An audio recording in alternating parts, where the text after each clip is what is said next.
Hi, everyone. Nobody in their right mind ignores their doctor's advice, right? I mean, after all, these are the pros. But what happens when a whole squad of them tells you that recovery is off the table? I'm so excited that my guest today proved them wrong, showing us that incurable is really just curable with an inconvenient two-letter prefix. I'm Raelan Agle, and here we dive deep into interviews with incredible people who have bounced back from chronic illnesses. I'm here to share each and every one exactly as they unfolded, no censorship. If it worked, we are talking about it because every recovery journey is as unique as a fingerprint. Today, I'm thrilled to introduce you to David Staunton, joining us over in Copenhagen, Denmark. Over the past 3.5 years, David has flipped the script on his health, transforming from bedridden to a marathon man, running 65 half marathons in 65 weeks. That's one half marathon per week. What an incredible success story. As a runner myself, I'm so excited to hear his story. So let's dive in. David, amazing to have you here. Thank you for doing this. My pleasure. Really grateful to be here. Thank you. Yes, I'm excited to hear about your story. From what I understand, there's some elements to it and some different things that you've tried that aren't things that we've talked about a lot here on the channel. So that is really great. Yeah, take us back. How did this whole health journey start for you? Okay, yeah. So my CFS journey started around 4 years ago. So in a month, it will be 4 years ago. But I've done a huge amount of work really trying to understand where my health journey began. And obviously it began a lot further back in my life than 4 years. And so when I was 16, my dad had a brain tumor and was terminal. And so had to go through this, just extremely traumatic period between 16 and 17. And it was really the beginning of my ill health then. And, lots of problems with my gut, lots of problems, really trying to regulate the trauma and process the trauma that I'd been through. And, and also trying to do it in healthy ways and unhealthy ways, and all of those things. So that was really the start. And I think that actually now I'm able to see really laid a lot of the seeds for my health journey and my journey into unhealth as well, being unhealthy. And so it's really, my 20s, I think, were looking to try and fill some of that gap in my life that had been left. And, I ended up in my late 20s in a marriage that wasn't very healthy at all. And, then I felt just incredibly stuck in my life. And, I was really unhappy in my marriage. And so then I looked to try and find happiness in other places. And so I became, a real classic workaholic, people pleaser, never say no to anyone. And, when you don't have the support and love and appreciation in your personal life, you look for it in other places. And so I was happy to be the guy that people turned to at work and that people really wanted, I want David on my team and, and all of those kind of things. And so I really punished my body in order to be able to, I was the very typical, everything was at a real extreme. Everything was at a real extreme. And then by the time I eventually went through and had my divorce in my late 30s, it was, really some of the most difficult periods of my life. And times when I just didn't think that I was going to make it. And I had to really look at myself and look at my life and say, is this really what I want with my life? And, in lots of ways, it really wasn't what I wanted in my life. So the journey of really trying to change my life began by getting divorced and really trying to prioritize myself and this, real understanding that I hadn't prioritized myself at all, in the last 20 years. And so I went through that journey and I thought I was doing really well. And, had a new partner, fell in love, and my life was really much, much better. But I was still absolutely driven at work. I was still, wasn't really taking care of myself. My body wasn't super healthy. I was fit, but I wasn't healthy. And everything, up at 5 o'clock, in high intensity exercise, no sleep, all of those things, too much drinking, traveling, and all of those kind of things. And so eventually so this was on Christmas of 4 years ago. I started, and so this is in the middle of the pandemic, all the doctors are closed, and having a telephone consultation with my doctor. And I had just had this intense pain at the top of my head and in my eye and my ear. And they said, we think you've got an ear infection, don't worry about it. And I was like, okay, and it was eventually getting worse and worse and worse. And so on Christmas Eve, I ended up going to hospital. And I walked into the hospital and they said, we literally don't know how you're standing. And so I had actually a shingles outbreak on my scalp, my face, my eye, all through my trigeminal nerve into my ear.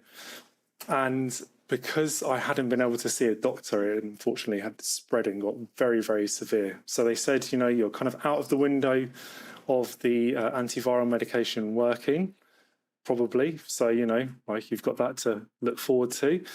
And, but take it, see what happens. Went home, and the next few days were okay. Obviously, I still had lots of medication in my system. And then when the medication went, that was when my life just completely changed forever. And I went from someone who could literally climb a mountain and could cycle 100 miles and, and do all of these things to someone that couldn't move. I mean, obviously, this community will understand, when people say about being fatigued, but, just completely as if I've been hit by a bus. My body just completely turned off and couldn't do anything, couldn't think, couldn't move, couldn't do anything, falling around on the floor. And just, so, contacted the doctors again, and they said, this is normal.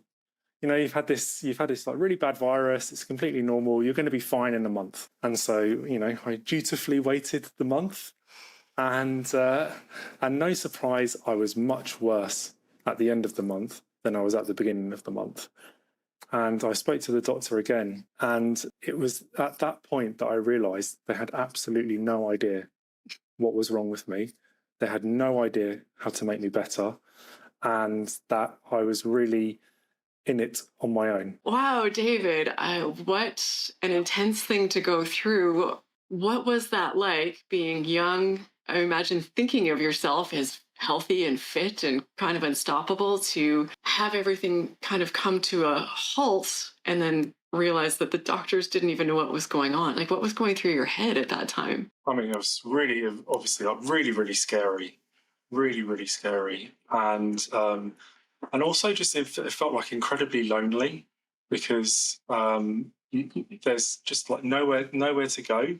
And I really just felt very strongly at the beginning that if I was going to do it, then I had to do it myself. I just had this like belief that I could heal, that, like if given the right environment, that my body could heal.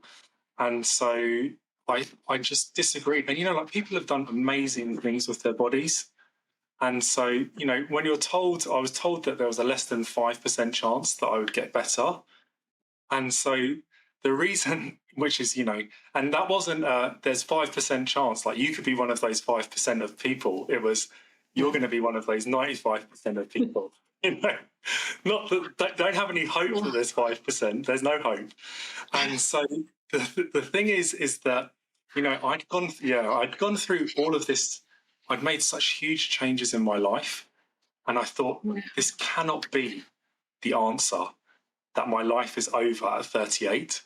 I haven't gone through all of this terrible divorce, I haven't gone through all of this, like finding happiness for myself really for the first time in my life, to then be rewarded with, okay, well, that's it, your life's over, and like, you better get used to it. So it begun this like really, I didn't have any evidence that I could get better. I didn't have any experience that I could get better. I didn't have any, examples that I could get better, but I just really believed. I really 100% believed from the very beginning that I could get better. And I got my notebook out and I wrote down a list of all of the things in my life that I thought were stopping me from getting better. And it was a pretty sobering list, to be honest.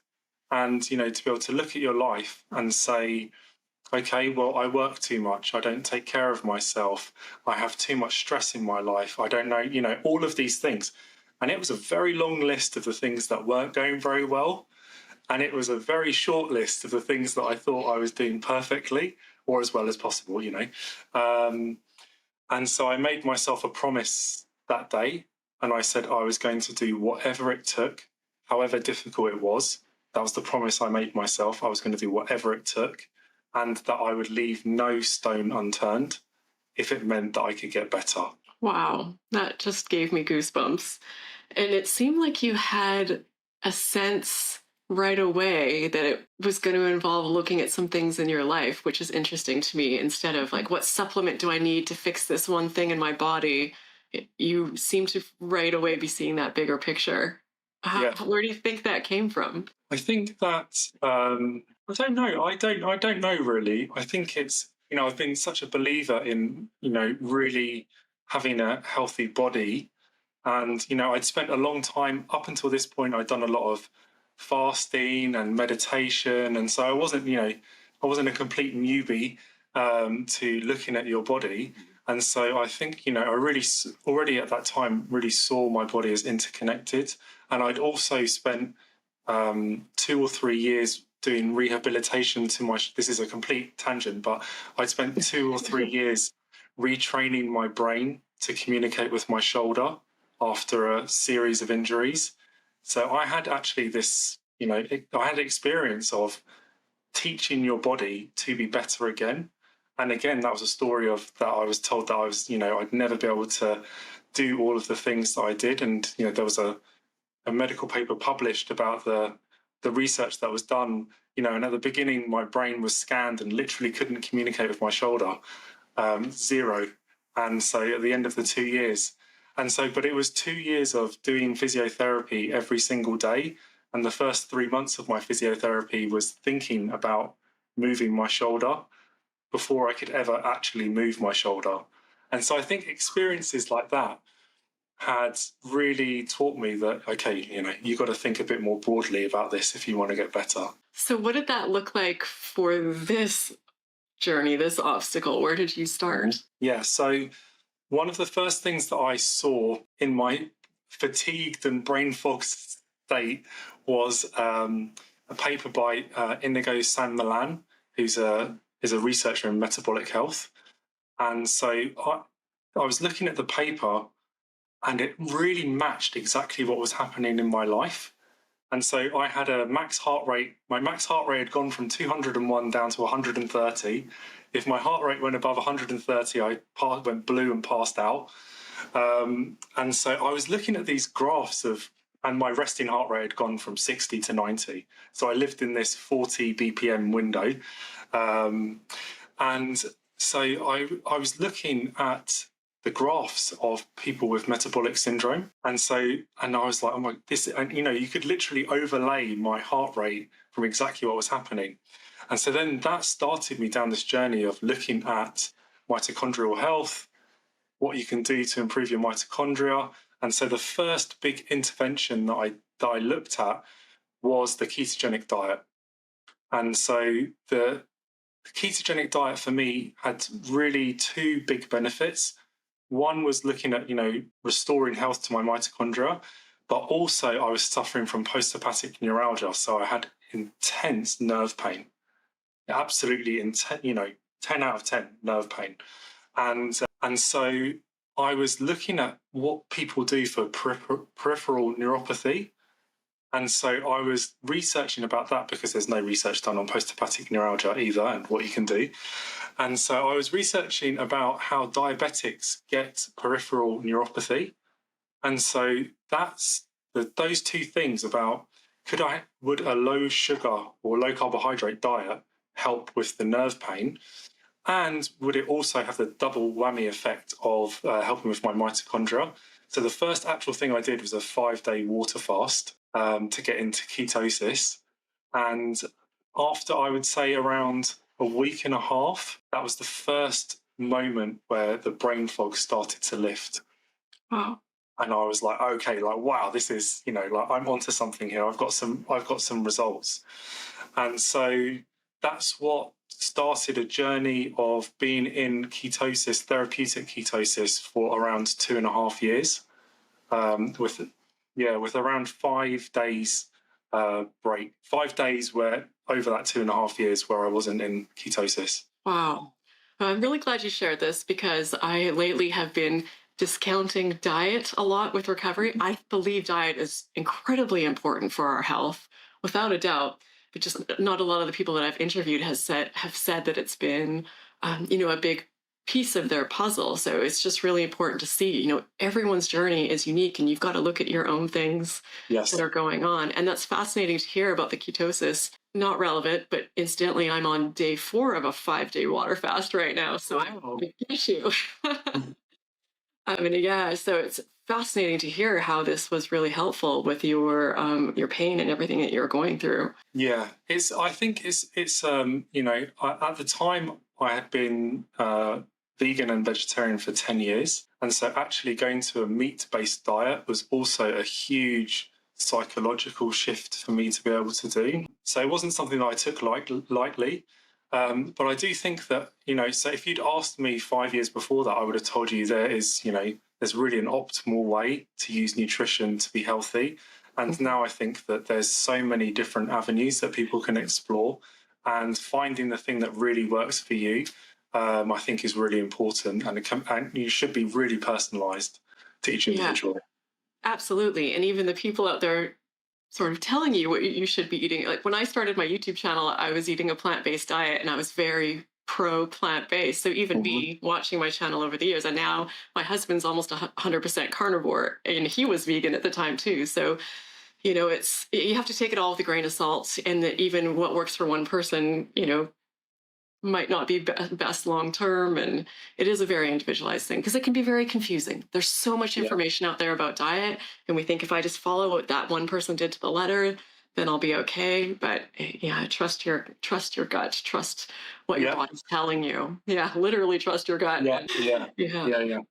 Okay, so I imagine there were things in addition to diet that helped you along this way. Also interesting to hear what didn't help. So please share both, what things weren't helpful and also what things were.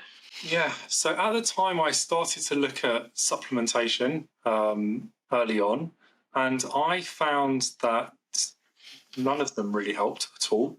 At that point, I was, I was like profoundly ill, and I was actually scared to supplement at the levels that I think would have made any difference at all.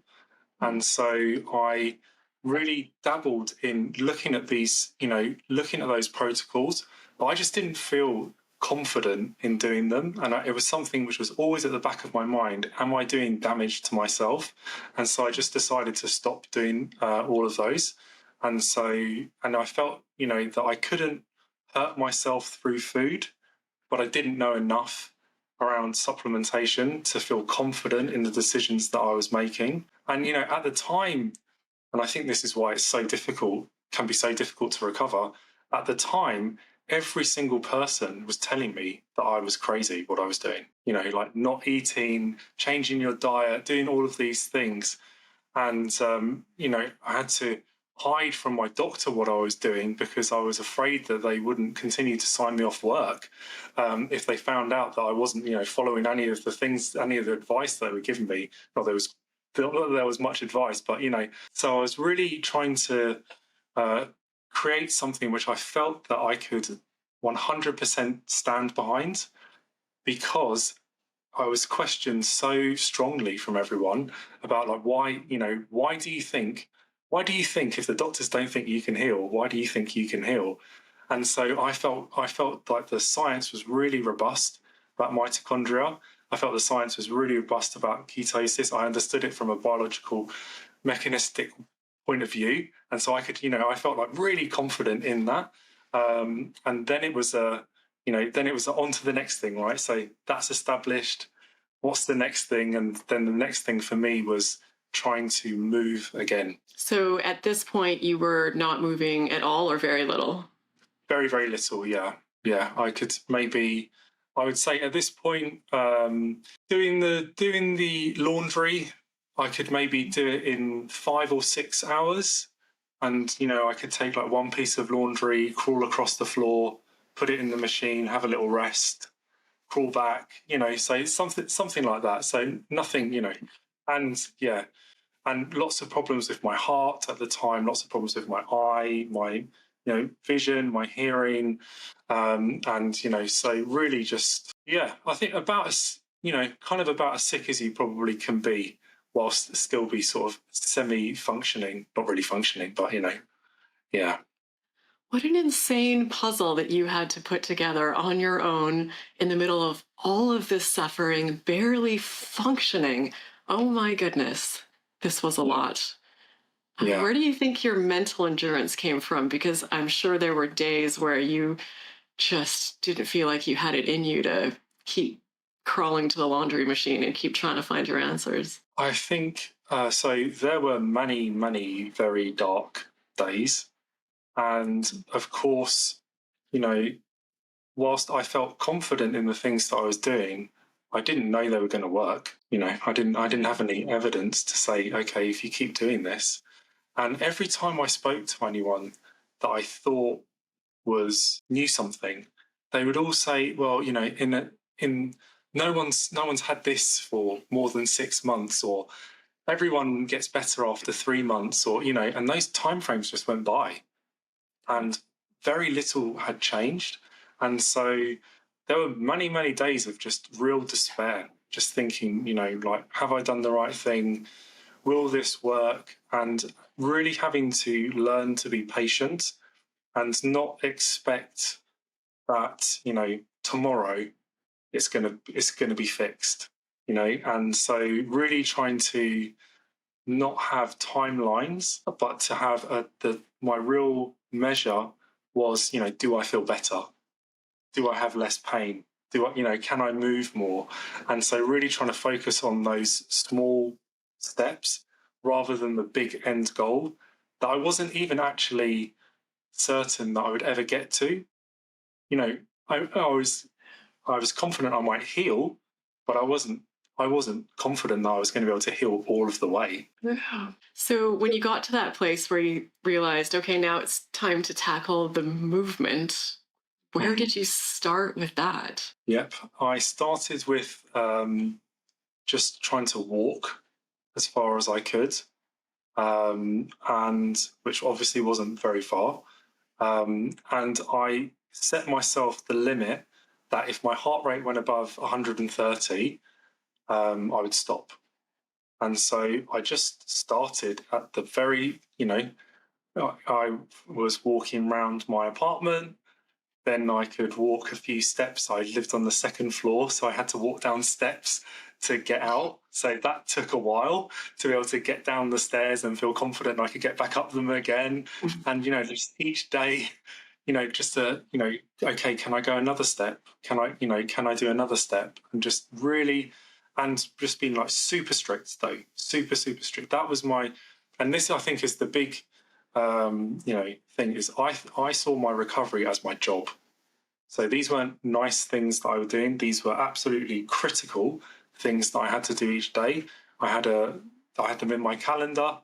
That was, like in the mornings between 9 and 10 is when I did my movement. And so I had all of these kind of like, this is what I did. This was the routine, the rhythm of the day. And I didn't set myself goals of, okay, well, yesterday you walked for 5 minutes, so today you have to walk for 6 minutes. It wasn't like that. It was, yesterday I walked for 5 minutes, can I walk again for 5 minutes? And if I can't, then I can't, right? There's nothing much I can do about that. And slowly but surely, I started to be able to move more and more and more. And it took probably around 7 months. And after about 7 months, I could walk for up to an hour. And I felt pretty confident. But of course, I could walk up to an hour, but I was terrified of walking anywhere that I'd never walked before. So on one hand, I was really confident, and on the other hand, I was petrified, of what if I walk down a street and the hill is too steep, or what if I go somewhere else? And so all of these kind of these areas where I was able to improve, it was really a huge psychological battle as much as it was a physical battle. And, as your world just completely shrinks back down. And there's so much resistance from your body when you're trying to push through and trying to make your world big again.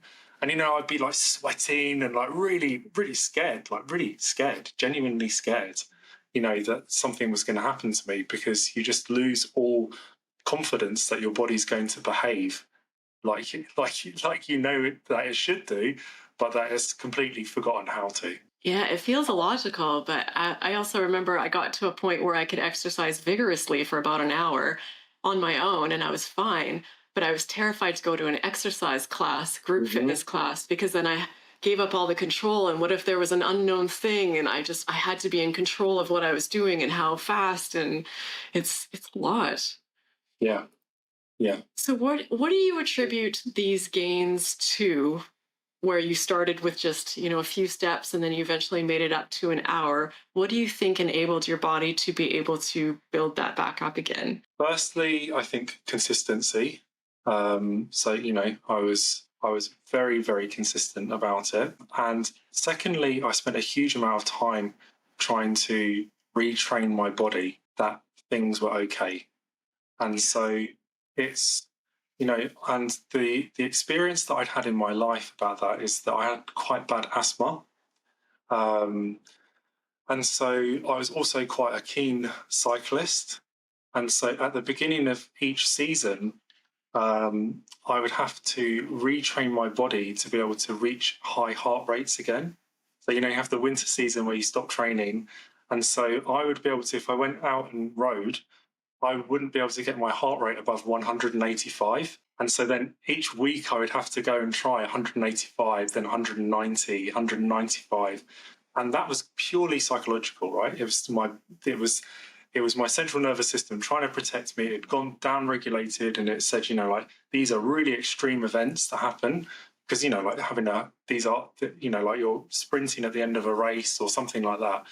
And so I knew that I had the power to retrain my body, but I knew that it also took time, and that my body, if left to its own devices, wouldn't magically change.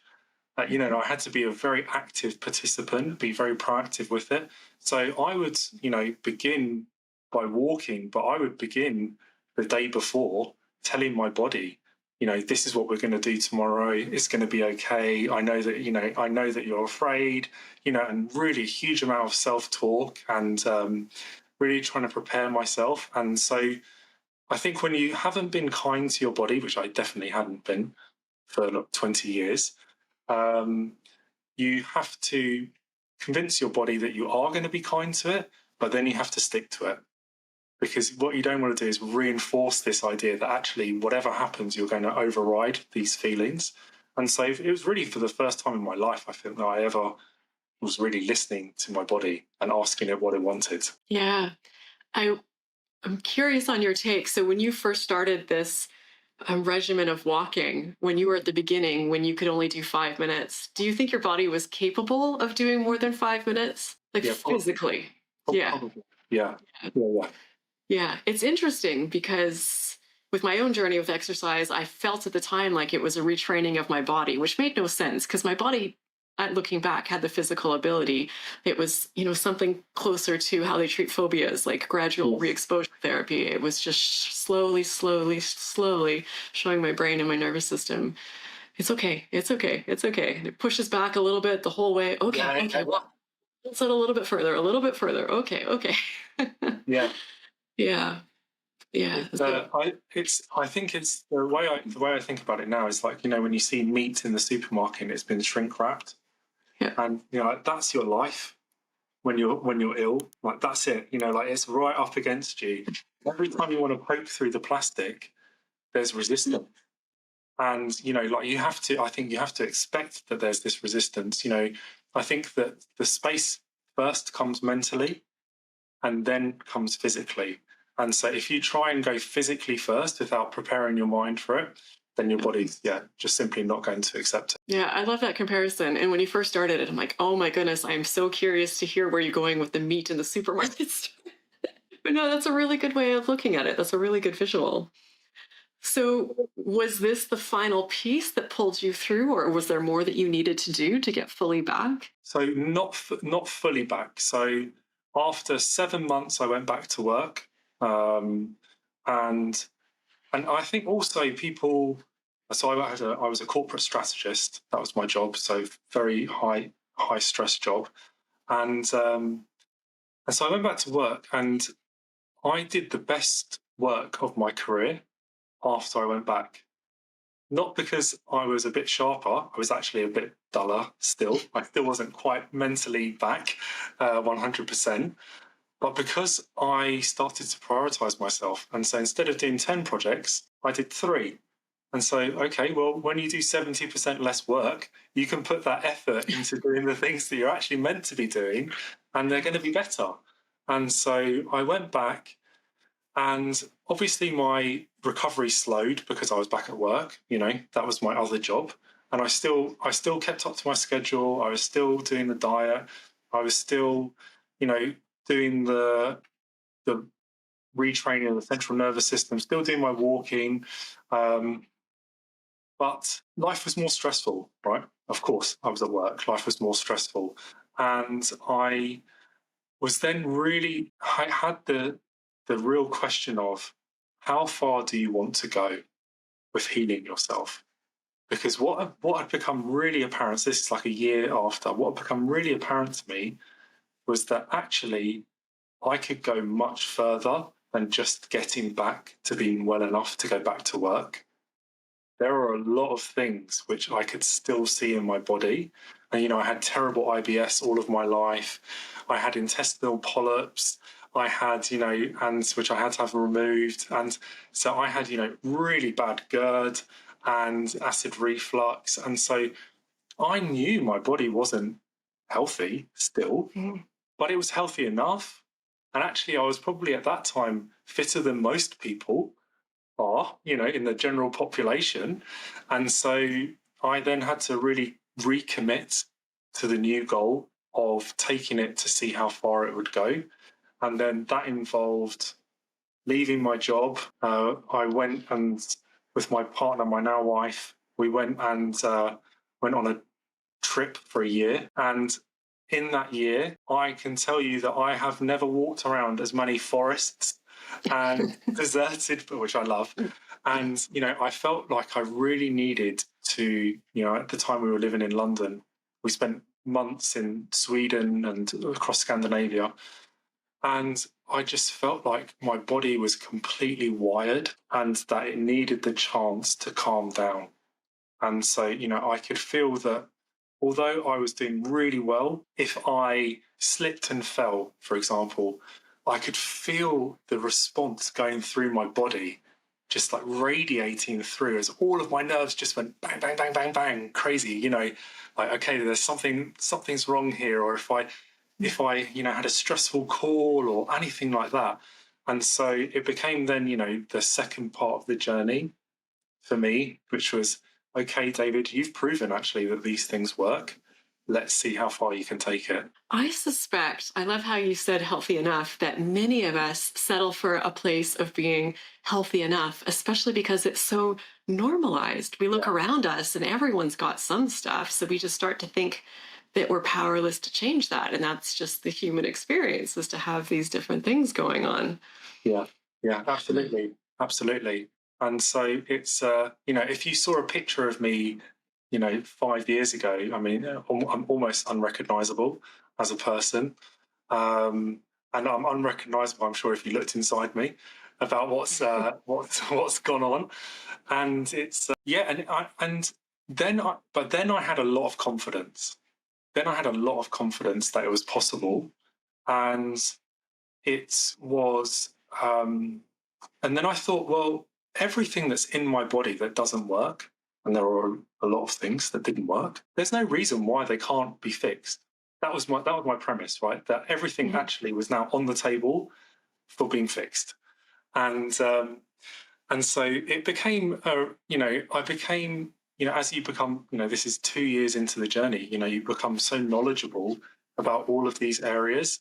And so, I sorted out my sleep. I had a great morning routine. I had a great wind down routine. I mean, I really protected my sleep, and something which I had never done before.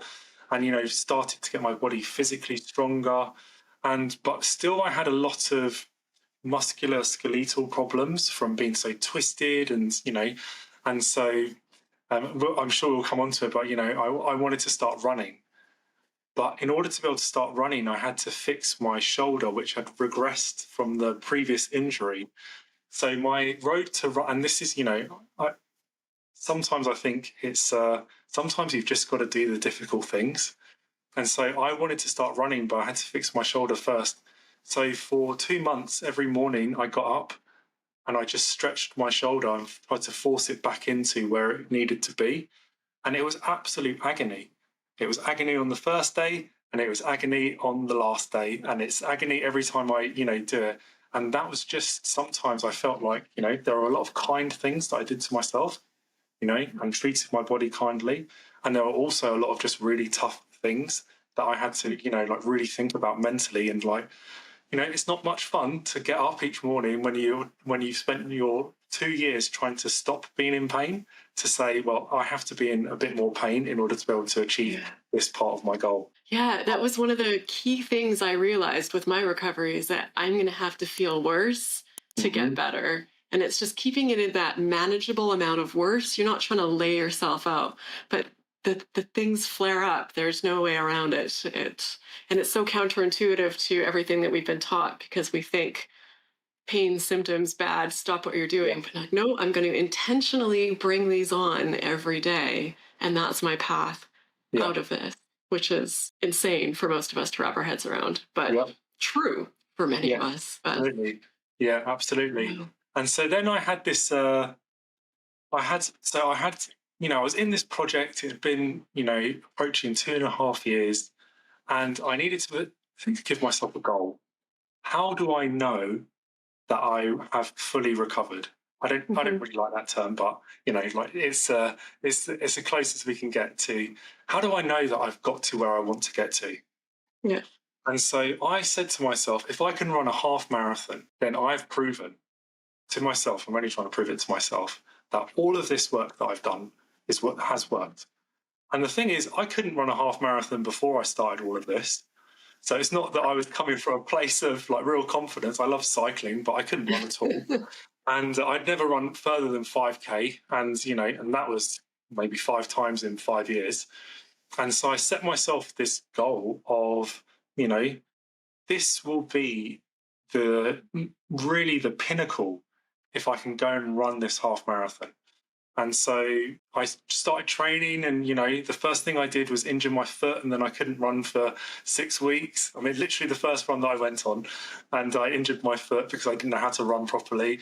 And so that was it. 6 weeks were gone. And so I kept on going. At this point, we'd moved to Copenhagen, entered the Copenhagen half marathon, and ran it. And I didn't do it. I didn't do particularly well or anything like that. And I was in bed for 2 days afterwards. And then I thought to myself, this is actually not what success looks like, because it's really easy to push yourself beyond your limits and to say, hey, I've done it. But actually, I hadn't done it, because I hadn't done it in a way which was comfortable for my body. It was, I had, and for the first time, I'd felt, post-exertional malaise. I'd felt really fatigued. I felt brain fog come back. And I was like, well, this is not what success looks like. So I started to then train again to say, well, okay, I should just be able to, and again, this is not based on any information, but I should just be able to run a half marathon whenever I want and my body feel fine about it. And so that was my goal. And that's what I started to do. And then I ran a few of them, and I used to run them on Sunday mornings. And so I ran a few of them, and then I was like, wow, I've done it for a few weeks now. Like, how far can I go? And so I set myself the goal of running 65 half marathons in 65 weeks. And through the winter, snow on my beard and, at -15 and, which I really loved. That was my really favorite moment. And I was okay. I was absolutely okay. And I took it gently. I didn't try and break any records. And I was very kind to myself. And I ran a full marathon along the way as well. And so I got to half marathon 34, 35, something like that. And I was going to run the Stockholm Marathon. That was my run for the weekend. And I had a knee injury. And so I was really, really in a lot of pain, really in a lot of pain. And I had been doing all of this work previously in the last few months in the run up to this, trying to look at, where the negative voice in my mind comes from, where this judgmental voice comes from, where the perfectionist comes from, where the people pleaser comes from. And so I'd done a huge amount of work. And so I'm there in Sweden, in Stockholm, picking up my bib, and I could barely walk. My knee is so sore. And in my head, I'm thinking, I'm going to run this marathon and I don't care how I feel afterwards. I'm going to run it. And I was thinking, this is really stupid because this is the complete opposite of everything that I've been working on, which is to listen and say, does it matter? I set out to do this goal of running 65 half marathons in 65 weeks. You've run a half marathon every week for over 6 months. The thing that's stopping you is not because you're metabolically can't do it, not because your mitochondria can't do it, not because your neuropathy is stopping you, not because any of these things. I've just got a sore knee. It's just my knee is sore. And so I think actually if I said, running the Copenhagen Marathon was a huge moment in my life to really think that, less than 4 years before that, 3.5 years, I couldn't get up. And 3.5 years later, I was running a marathon and it was no problem. It was hard, but it was fine. And the second thing I'm most proud of is not running the Stockholm Marathon and not feeling guilty for a second. And I stood and I clapped the first person past the line and I clapped the last person past the line. And I felt it was just an amazing day.